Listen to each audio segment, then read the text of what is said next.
밤에 모르는 전화번호로 전화가 오니까 이걸 받을까 말까 하다가 안녕하세요, 조국입니다 그러시더라고요. 전라북도에 아까 책임 의원이라고 하셨는데 뭘 책임지실 건지. 제가 문화예술을 통해서 먹고 살 수 있는 발판 정도는 마련을 할 거예요.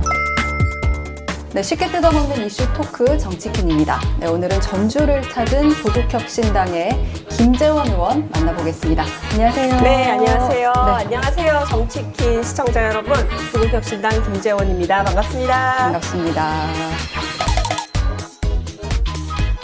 가수 리아 씨로도 많이 알려져 있는데 네, 그랬었죠. 어느 세대가 좀 많이 알아보세요? 그 이름으로는? 그 이름으로는 40대, 50대, 어. 또 60대 초반까지 많이 알아보시고요. 제가 가수 리아로 활동한 게 한 25년이 넘었으니까요. 그러다 보니까 그 이름으로 기억해 주시는 분들이 많아서 저도 사실 요번에 그 국회의원이 될 거라고는 생각을 못 하고 있었는데 갑자기 뭐 그냥 한 달 사이에 굉장히 정신없이 이제 의원이 되고 나니까 김재원 의원이라고 기억하시는 분들보다는 의원이 된 거는 알겠고 리아 의원이라고 하시는 분들도 계세요. 그래서 민주당 의원님들도 리아 의원 이렇게 얘기하시는 분들이 많고 특히 조정식 의원님 리아 의원이라고 얘기를 하십니다. 네.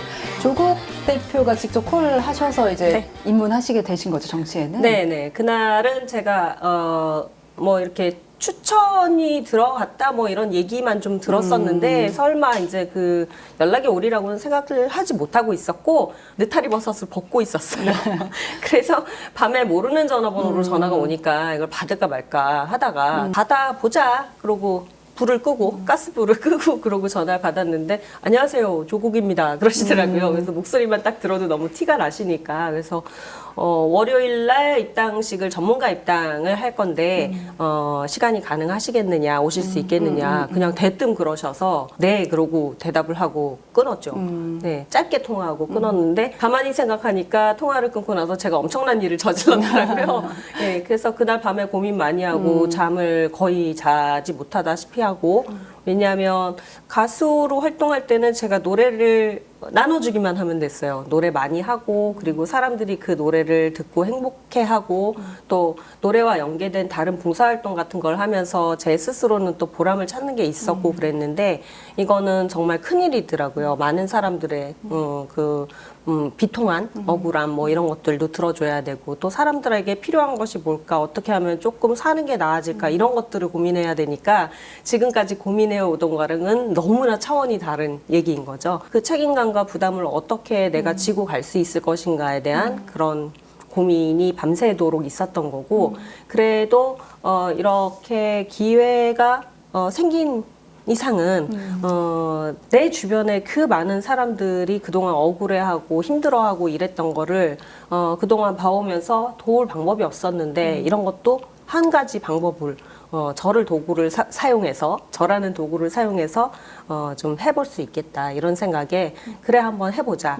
그리고 그때까지는 순번을 받는다든지 이제 비례대표로 완전히 결정이 된 사안이 아니었잖아요. 다른 방법으로라도 아니면 뭐 당직자라도 해서 이렇게 도움을 좀 줄 수 있다면 혹은 문화예술 그런 정책이라도 제안을 할 수 있다면 좋겠다 이렇게 생각을 하고 입당식을 하겠다고 말씀을 드린 거죠. 일단 뭐 리아 씨로 많이 알려져 있지만 네. 오늘은 좀 정치인 김재원으로 질문을 드리도록 네. 하겠습니다. 네. 일단 전주를 찾으신 이유가 뭘까요? 어디에? 오늘 당장은 김제에서 저희 당원 간담회가 있어요. 그래서 지역에 제가 책임의원이거든요. 전북의 책임의원이기 때문에 지역에서 또 힘든 것들이나 당원들이 바라는 점, 또 당원들의 얘기를 많이 들어야 이 조국혁신당이 처음에 내세웠던 그런 어떠한 이제 빠르고 네. 선명한 그런 정책을 피는데 계속해서 자극이 될 수도 있고 또 지역에서는 어떤 일들이 힘드신가 이런 것들을 들어야 그쪽에 맞는 정책이나 법안 같은 것들을 또 만드는 그런 역할들을 하게 되거든요. 근데 저희가 비례의원이다 보니까 사실은 전국을 전부 다 한 사람이 커버하기는 어려운 거고 네네. 그래서 지역을 일단 정해놓고 그 지역을 중점적으로 보는 거죠. 그러니까요. 그러니까 그 조국혁신당에서 그 책임위원장 전시관제를 지금 운영을 하고 있는 것 네, 같아요. 네. 그래서 이제 전북에 강경숙 의원님하고 같이 배치가 되신 거죠? 네네. 강경숙 의원님 같은 경우에는 원광대에서 계속 교수님을 하시던 분이시고요. 저 같은 경우에는 사실은 굉장히 특이한 케이스인데 강경숙 의원님만 해도 전북 쪽이 이제 고향이신 걸로 알고 있어요. 네네네. 근데 저는 대대로 서울에서만 살던 집이거든요. 왜 제가 2018년 12월부터 올까 말까 이제 생각을 하다가 2019년 2월에 이사를 드디어 익산 쪽으로 오게 되는데요. 그랬다가 나중에 이제 전주 쪽으로 또 옮겨서 살게 됐죠. 아파트를 이사를 했죠. 제가 산 게 21년까지 살고 22년 대선 있을 때, 대선 있기 전에 21년 5월까지 살다가 그리고 다시 서울로 올라가게 됐죠. 그러니까 왜 살았냐 하면은 제가 봤었을 때는 이 전북 쪽은 가장 이제 교통의 전국에서 중심지가 될 수 있는 그런 여건을 갖춘 이제 중간 지역의 땅이었던 데다가 너무너무 이렇게 아름다운 경관과 이런 것들이 있고 그냥 문화예술인의 눈으로 봤었을 때 또 그런 걸 프로듀서하는 그런 입장으로 봤었을 때는 너무나 좋은 그런 환경을 가지고 있는데 여기 와서 예술을 하면은 좋지 않겠나 이런 생각을 했어요. 그러면서 그 전북 쪽에 계신 많은 예술인들이 정말 이 혁신적인 그런 음악을 하고 있다는 걸 발견을 했고 그 실력이 떨어지지 않는다.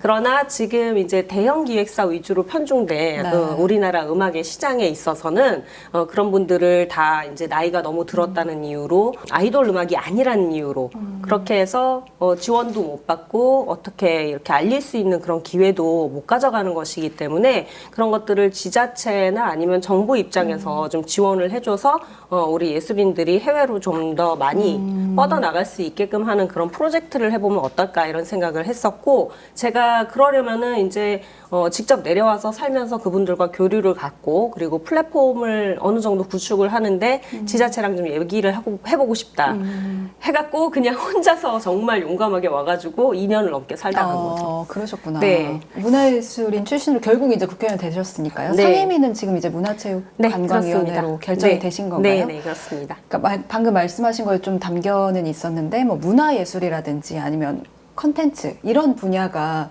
사실은 수도권에 대부분 집중이 돼 있잖아요. 그렇죠. 그래서 이제 여기에 있는 사람들 같은 경우는 특히 20, 30대 여성들이 결국 뭐 일자리나 이런 문제에서 이제 위로 갈 수밖에 없는 상황이고 네, 그렇죠. 그런 현실이거든요. 이게 네. 뭐 불가피하다고 보시는 건지 이런 산업의 특성상 아니면 어떻게 보세요? 그런 것들은 지금 이제 제조업 기반으로 해가지고 말하자면은 공장 같은 것들은 수도권 위주의 이제 그 주위에 서울 주위에 있는 지역으로 분포가 되고 그리고 그 모기업이 되는 회사들은 이제 마케팅 이런 것들을 하면서 서울 지역에 집중이 되고 이런 것들의 이제 잔재인 거거든요. 그런데 우리나라가 이제 인터넷망이 깔리고 그러면서부터는 굉장히 많이 달라졌죠. 인터넷으로 누구나 다 이렇게 파일로 전송을 해서 뭐 전 세계 어디 사람들이든 같이 협업해서 일을 할 수 있는 그런 바탕이 이미 마련이 돼 있거든요. 그러면 굳이 그렇게 수도권에 집중돼서 있을 필요가 있겠는가 그런 생각이 들었어요. 사실 저도 서울 사람이지만 서울은 좀 답답합니다. 차도 많이 막히고 예술하는 사람들 또 예술하는 사람들뿐만이 아니라 자기가 사는 곳이 굉장히 이렇게 주변에 자연환경이 멋들어지게 있고 휴식을 할 수 있는 그런 공간이라면 또 일하는 회사도 바깥에 나무라도 좀 있고 숲이라도 있고 그러면은 아 우리 회사 되게 경치 좋고 좋은 회사예요 이렇게 얘기들을 하시잖아요. 그래서 휴식과 일과 그다음에 생활이 공존이 되는 그런 곳이면 좋겠는데 서울은 이미 너무 메가시티가 돼서 그런 것들을 하기가 어렵단 말이죠. 그래서 주말만 되면은 외곽으로 빠지고 또 외부에 이제 지역에 계신 분들은 서울로 또 이제 놀러 오고 이런 그렇죠. 현상 때문에 고속도로가 막히는 현상이 발생을 하는 거거든요. 그래서 지역의 쇼핑 인프라라든지 이런 것들만 구축이 되고 그런 생활 여건 인프라가 갖춰지게 된다면 어디에서나 예술은 할 수가 있다. 오히려 그쪽에 최적화되어 있는 요새 콘텐츠 시장으로 많이 나가는 그런 상황을 생각해 볼 때는 오히려 예술 같은 경우에 지역에 자리 잡기가 더 쉽지 않겠는가 이런 생각을 하고 있는 거고 그 생각 때문에 사실은 2019년도에 이제 와가지고 살게 된 거죠. 그런 쪽으로 지역을 좀 균형 발전을 하기 위해서 또 예술인들을 좀 분산해서 살도록 하기 위해서 또 혹은 어떻게 보면은 새로운 형태의 그런 산업 클러스터라든지 이런 것들을 조성할 수 있는 그런 아이디어를 제가 갖고 있는데 거기에 대한 예산도 만들 수 있기 때문이죠. 그래서 그런 부분에 있어서는 제가 처음부터 찍었던 전북, 전북 이쪽을 좀 계속해서 문화예술인들이 정착할 수 있는 그런 곳으로 만들면 어떨까 이런 생각을 해보고 있고요. 지금은 아이디어 단계지만 이제 조사를 통해서 또 지자체하고의 얘기를 통해서 아주 쉽게 말씀드리자면 문화예술로 먹고 살 수 있는 문화예술로 먹고 살 수 있는 그리고 내가 행복하게 살 수 있는 그런 도시가 되었으면 좋겠다 이렇게 생각을 하는 거죠. 정치에서 좀 지역에 맞는 많은 네. 상상력들을 또 발휘를 해주시기를 기대를 네, 하겠습니다. 감사합니다. 그리고 이제 전북에 오셨으니까요. 사실 세계 잼버리가 이제 새만금에서 지난해에 있었는데 그 후에 그게 실패로 돌아가면서 네. 많은 후폭풍이 지역에도 있었거든요. 네. 근데 지금 이제 조국혁신당에서 새만금 잼버리에 대한 국정조사 네. 추진하고 계신 거죠? 네, 그 내용은 강경숙 어떤- 의원이 추진을 하고 계시고 새만금 잼버리 같은 경우에는 이제 그게 국민들의 어마어마한 이제 실망을 사실은 그게 국제 망신이다서부터 해서 또 지역에 계신 분들은 거기 그 다른 분들도 그렇게 생각을 하실 때 얼마나 우리 지역이기 그쵸. 때문에 더 이렇게 기분이 안 좋고 그러신 면이 많았겠습니까? 왜 그렇게 부실하게 만들어 놓고 거기서 예견된 그런 사건 사고들이 다 예견되는 상황에 어떻게 그렇게 방만하게 운영을 하게 되었는가? 그런 것들을 왜 미리미리 생각을 하고 준비를 하지 못했는가? 이런 부분에 대해서 반드시 국민들이 아셔야 된다고 생각을 했고요. 국민들이 여전히 궁금해하고 계시는데 그런데 지금 유야무야하게 그냥 이제 아무 일도 아니었던 것처럼 넘어가는 그런 모습이 보이니까 어마어마한 이제 국비와 세비가 들어가고 그랬던 부분이기 때문에 국민들의 알 권리를 충족해야 된다는 그런 부분과 함께 이런 게 있어요. 무슨 안 좋은 일이 생기면은 우리는 그걸 빨리 잊어버리려고 하지 되새김을 하면서 이런 거는 잘한 부분이고 이런 거는 못한 부분이니까 이거를 정확하게 짚지를 않습니다.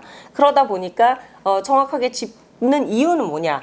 다시 생각해보는 이유는 뭐냐면 다시는 그런 일을 만들지 않도록 요러한 부분은 보강을 하고 우리가 어떤 프로토콜을 만들면 되겠구나 이렇게 하는 과정인데 그 과정을 아무도 안 하려고 함으로 해서 다음번에 그런 국제 행사 같은 경우에는 어떻게 유치를 할 것인가 그랬었던 부분을 우리가 어떻게 다시 리커버하는 그런 작업을 할 것인가 이 다음에는 어떻게 모실 것인가 이런 거에 대해서 생각을 해본 적이 없다는 거죠. 그래서 그런 부분들에 대해서 국정조사가 반드시 필요하다고 생각을 하는 것이고요. 반드시 이것은 명확히 뭐를 잘못했었는지 또 그 운영을 어떻게 했었는지 이런 것들을 밝혀서 이 다음에는 재발하지 말자는 그런 생각도 있는 거고요. 또 책임자는 반드시 이제 왜 그 방만하게 그렇게 경영을 했고 또 책임을 지지 않고 있는 건지 이런 것도 따져 물어야 한다고 생각을 합니다. 조사 과정에서 그 윤석열 정부의 뭐 정부 부처라든지 등등 여러 가지가 이제 포함이 될 텐데 사실 근데 네. 이게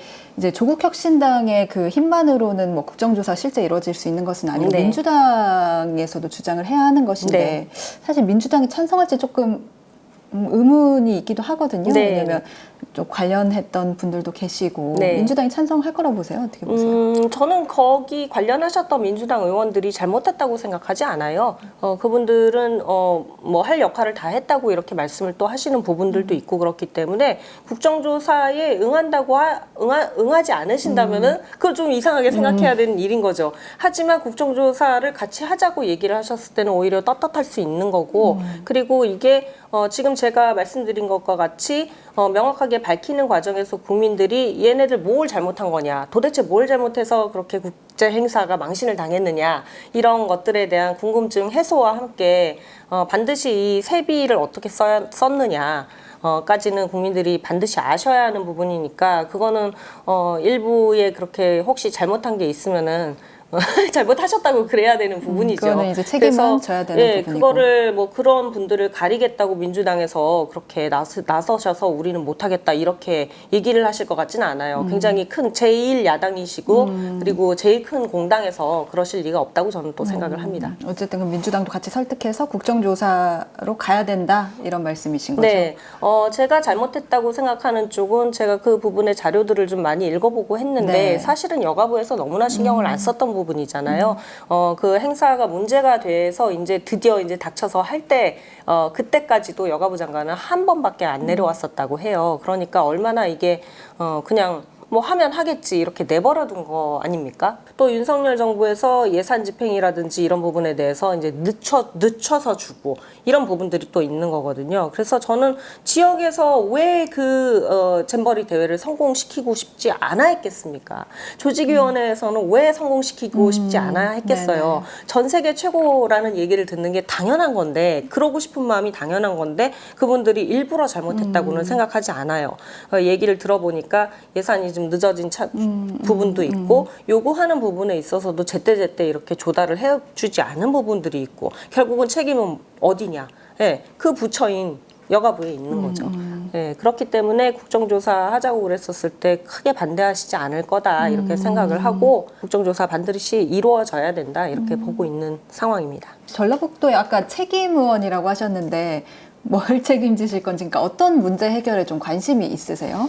지역은 지금 계속해서 인구가 소멸하는 문제가 있고 또 앞으로 이 지역들이 우리가 지역이라고 얘기하는 곳들이 사실은 그 농업 기반의 농업 생산 기반의 그런 지역들이었다고 한다면은 제조업 기반도 있었죠. 무슨 뭐 대구나 뭐 이런 곳은 제조업 기반이었죠. 주로 섬유 위주의. 그랬는데 지금 이런 것들이 다 사라지고 우리의 전체적인 이제 산업 형태가 바뀌어 버렸단 말이에요. 그 중에 제일 요즘 시점에 잘 적응을 할 수 있는 것 그것이 콘텐츠 산업이라고 저는 생각을 했고 제 전문 분야이기 때문에 콘텐츠 산업으로 전북이나 뭐 다른 지역이든 자기의 특성과 잘 맞는 것을 선택을 한다면 또 다른 새로운 직업군이라든지 이런 것들을 만들어낼 수가 있다. 그래서 예전에 이런 일이 있었어요. K 드라마 이런 것들이 한참 뜰 그런 90년대의 시점에 어디서 뭐 K 팝스타나 아니면 K 뭐 드라마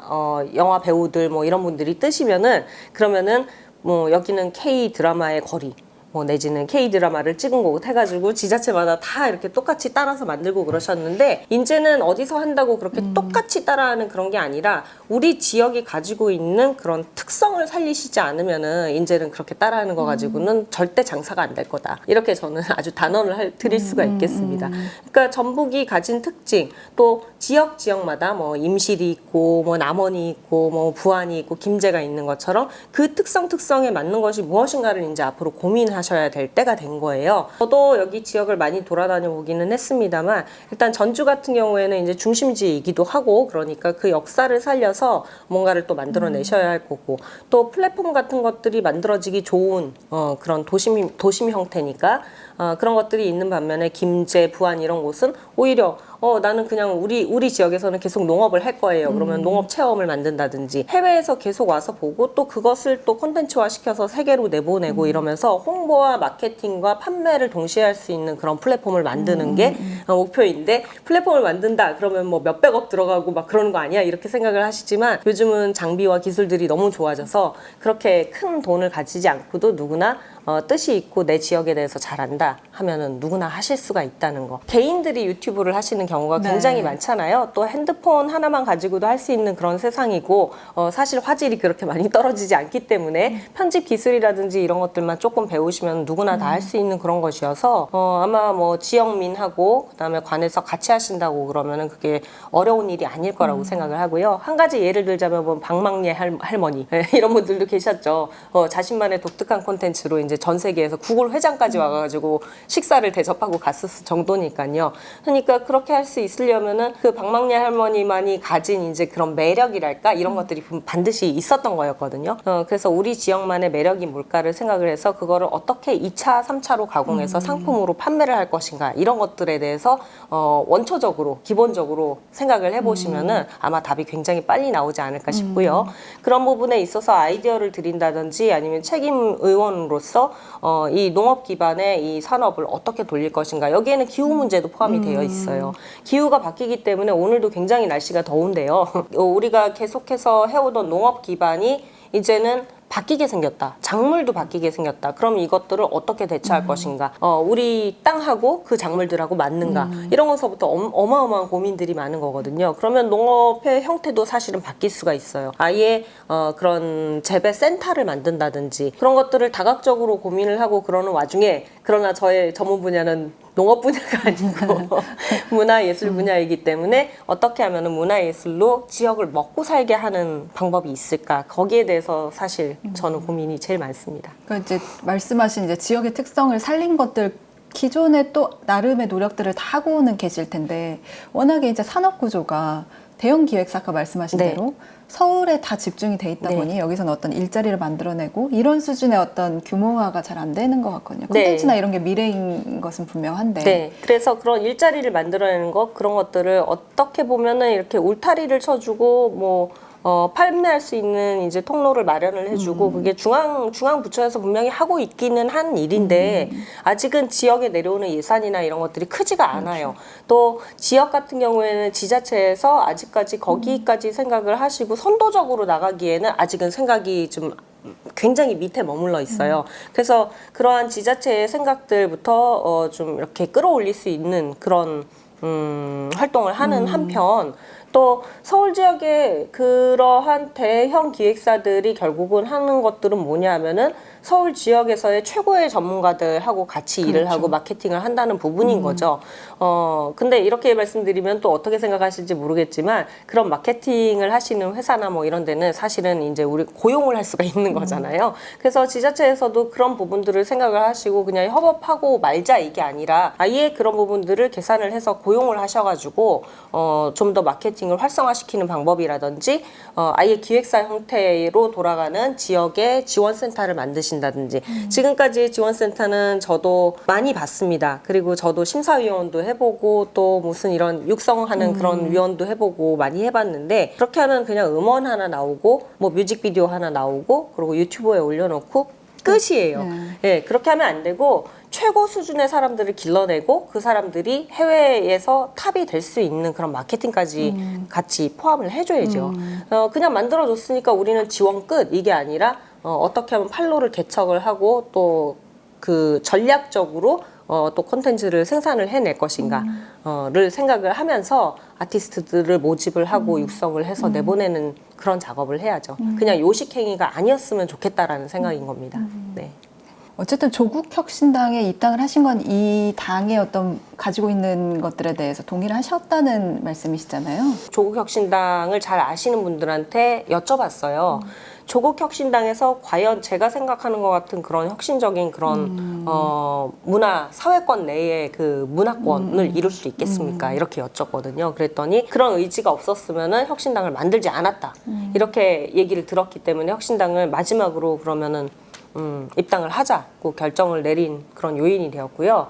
사회권 안에 문화권이라는 거는 사실 사회권이 얘기가 조국 대표가 만들어서 하시는 얘기가 아니라 UN 사회권 규약에 나와 있는 내용입니다. 그 안에 문화권이 있다는 건 사람이 기본적으로 살면서 갖춰야 되는 그런 뭐 의식주라든지 이런 것들과 문화까지도 포함을 한다는 얘기입니다. 예술이나 이런 거를 접하는데 어떠한 제한이 없어야 하고 또 그것들이 너무 힘들지 않아야 하고 또 공통적으로 어떠한 사회적 가치를 형성하는 데 있어서 문화라는 게 굉장히 중요한 요소이기 때문에 그런 것들을 어느 쪽은 배제를 하고 어느 쪽만 이제 가지고 이렇게 하지 않겠다는 거죠. 사회권이라는 게 그 문화권 권리에 대해서도 명시를 하고 있다는 걸 제가 알게 되면서 아 이게 오히려 지금 내가 하고 있는 일이 단순히 문화예술의 창달 뭐 이런 것들을 위해서 하는 일뿐만이 아니라 모든 이에게 그렇게 공평하게 우리 전 인류가 가지고 같이 성장해 나가는 그런 권리의 하나로서의 중요한 한 파트를 맡아서 할 수 있게 되는 거구나 이런 생각을 하고 있고 그렇게 생각을 하면서 자부심을 느낀 건 동시에 제 어깨는 아주 천근만근 같은 산이 지금 놓여 있는 상황입니다. 지금 내가 임기가 끝나기 전까지 전북에 이거 하나만큼은 선물해주겠다. 딱 말씀해주실 만한 게 있다면 딱. 제가 문화예술을 통해서 먹고 살 수 있는 이제 어떠한 시스템 하나는 반드시 만들 거예요. 발판 정도는 마련하겠다. 네, 발판 정도는 마련을 할 거예요. 그게 뭔지는 아직 비밀입니다. 비밀. 제 머릿속엔 있습니다. 궁금한데 계속 물어봐야 될 것 같은데. 궁금하시죠? 저희가 구독자 질문을 좀 봤거든요. 네. 근데 저희 구독자분들께서 센 질문을 항상 많이 주시는데 네. 박근혜 만세까지 하면서 지지했다가 그러니까 네. 박근혜 후보, 이명박 후보 지지율을 했던 걸 말씀하시는 것 같고요. 조국혁신당으로까지 간 이유, 그러니까 그 사이에 또 문재인, 이재명 대선 후보를 각각 지지를 하셨었고 이제 결국 조국 혁신당으로 실제 정치에 뛰어드셨는데 이게 뭐 가수에서 정치인이 된 것만큼이나 좀 특이한 또 이력이다 보니 이거에 대해서 뭐 비례대표 선정 과정에서도 당내에서 논란이 좀 있었던 것으로 아는데 이거에 대해서 어떻게 봐야 될까요? 그런 부분에 대해서 그 박근혜 후보 때나 뭐 그 이전의 일들은 사실은 제가 기업의 예를 설명을 드릴게요. 기업들 같은 경우에 여쭤보면은 나는 지금 정권이 굉장히 마음에 안 드는데 얘기를 못 하고 그쪽 정권의 누구를 알게 되면은 그분한테도 잘하고 이제 야권의 이제 의원한테도 잘하고 이렇게 지내고 있어. 왜냐하면 우리는 먹고 살아야 하니까 이런 얘기를 하시거든요.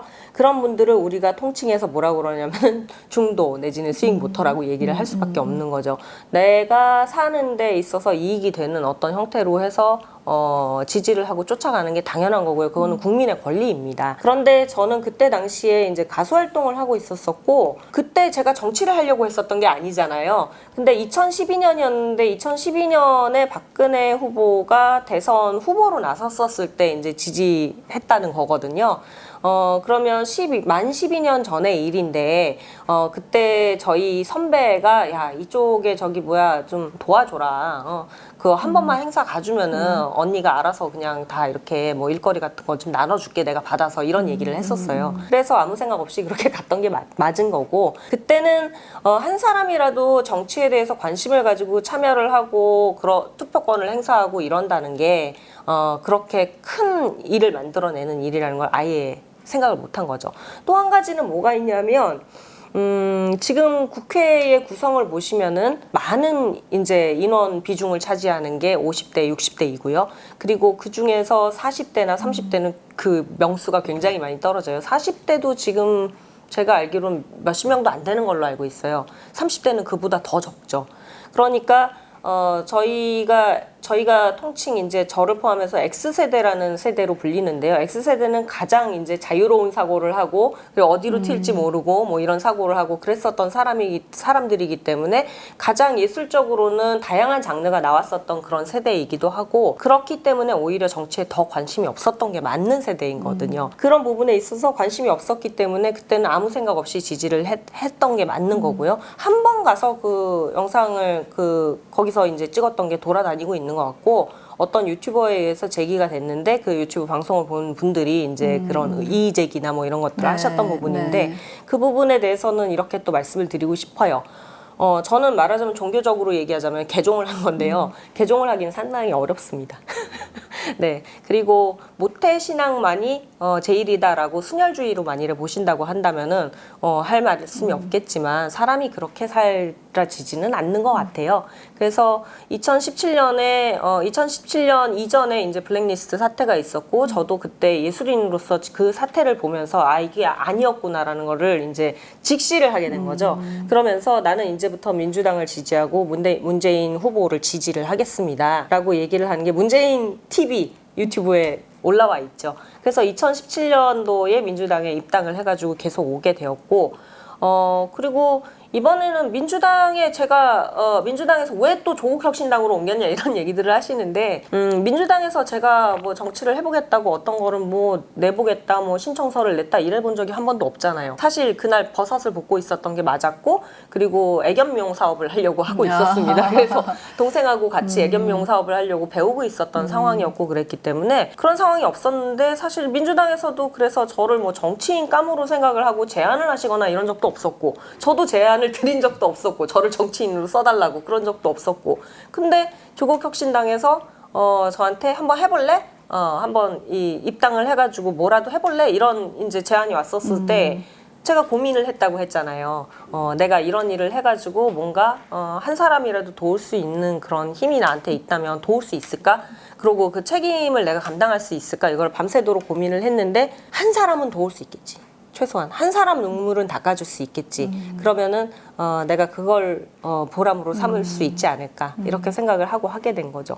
제가 정치하고 싶어서 이리저리 철새처럼 움직여갖고 저 새치혀를 이제 이용을 해서 사람들을 막 이렇게 설득을 하고 다녔구나, 이렇게 생각을 하시는데 전혀 그렇지가 않습니다. 그렇기 때문에 그런 오해의 소지가 있게 한 거에 대해서는 굉장히 죄송하다는 말씀을 드리겠지만, 제가 어렸을 때의 일이었고 그때는 아예 정치권하고는 뭐 전혀 네, 관계가 없었던 그런 때였기 때문에 그런 부분에 있어서 죄송함과 함께 그리고 이제는 저는 이미 민주진영을 응원한 지도 오래됐기 때문에 이제는 그렇게 그쪽에 혹시 발을 담그고 있는 게 아닐까 뭐 이렇게 생각을 하실 필요는 없을 것 같습니다. 그러니까 참 인생이 예측. 근데 제가 이거 하면서 찾아보다 보니까 그 아버님이 산악인이시던데요. 네. 그것도 좀 인상이 깊었어요. 네팔.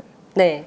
아버지가 한국 등산학교를 만드신 분이고요. 한국 등산학교 홈페이지에 들어가 보시면은 저희 아버지 이제 기술위원으로 같이 그 학교를 만드신 분들 중에 하나다 이렇게 보실 수 있어요.